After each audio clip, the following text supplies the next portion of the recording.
Amudha's kitchen சேனலுக்கு subscribe பண்ணுங்க.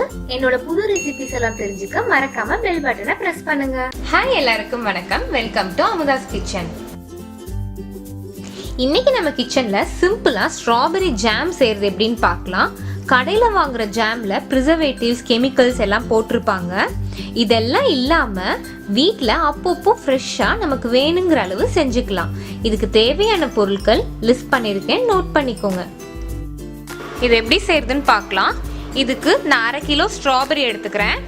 இந்த மாதிரி ஸ்ட்ராபெரியை 4 துண்டை அப்படி நறுக்கி போட்டிங்கன்னா ரொம்ப சட்டுன்னு உங்களுக்கு வெந்துடும். 1/2 கப் சர்க்கரை, நீங்கள் சர்க்கரையை குறைச்சி கூட போட்டுக்கலாம். 1/2 கிலோ ஸ்ட்ராபெரிக்கு 1/2 கப் சர்க்கரை கரெக்டாக இருக்கும். இது எல்லாத்தையும் நம்ம நல்லா கிளறி விட்டுக்கலாம். இதுக்கு தண்ணிலாம் எதுவும் ஊற்ற தேவையில்லை. வெறும் இந்த ஸ்ட்ராபெரியும் சர்க்கரையும் நல்லா சேர்ந்து வெந்து குழஞ்சி வரணும். குழந்தைங்களுக்கு நீங்கள் சப்பாத்தி, பிரெட்லலாம் வீட்டிலே இந்த மாதிரி ஹெல்த்தியாக டக்குன்னு செஞ்சு கொடுக்கலாம். இந்த மாதிரி சர்க்கரையெல்லாம் நல்லா கரைஞ்சதுக்கப்புறம் 1 டீஸ்பூன் எலுமிச்சை சாறு, கொஞ்சமாக எலுமிச்சை சேர்த்துக்குங்க.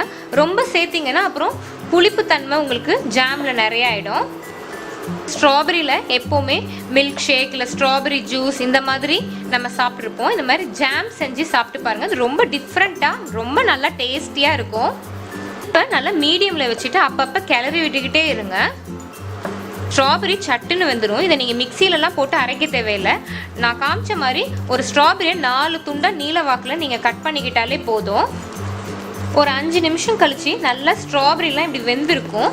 ஜாம் நல்லா உங்களுக்கு ஸ்மூத் பேஸ்ட்டாக வேணும் அப்படின்னா நல்லா இந்த மாதிரி கரண்டியை வச்சு அங்கங்கே குத்தி விடுங்க. ஸ்ட்ராபெரி ஜாம் செய்கிறதுக்கு நல்லா அடிகனமுள்ள அகலமான பாத்திரமாக எடுத்துக்கோங்க. அப்போ தான் உங்களுக்கு கிளறதுக்கு ஈஸியாக இருக்கும், அடியும் பிடிக்காமல் இருக்கும். எல்லா ஸ்ட்ராபெரியும் நல்லா இந்த மாதிரி வெந்து கரைஞ்சதுக்கப்புறம் அடுப்பை கொஞ்சம் சிம்மில் வச்சுக்கோங்க. அப்போ தான் உங்களுக்கு ஜாம் கன்சிஸ்டன்சிக்கு திக்காக வர வரைக்கும் நம்ம கிளற முடியும். இல்லாட்டி டக்குன்னு உங்களுக்கு சுண்டிடும். நல்லா இந்த மாதிரி ஓரங்களெல்லாம் உள்ளே இழுத்து விடுங்க, இல்லாட்டி ஓரத்துலலாம் மட்டும் நல்லா காஞ்சிடும். நல்லா எல்லா ஸ்ட்ராபெரியும் கரைஞ்சி நல்லா திக்காக ஜாம் பதத்துக்கு வந்துடுச்சு. நல்லா லைட் ரெட் கலர்லேருந்து இப்போ பாருங்கள் எவ்வளோ டார்க் ரெட் கலரில் ஆயிருக்குன்ட்டு.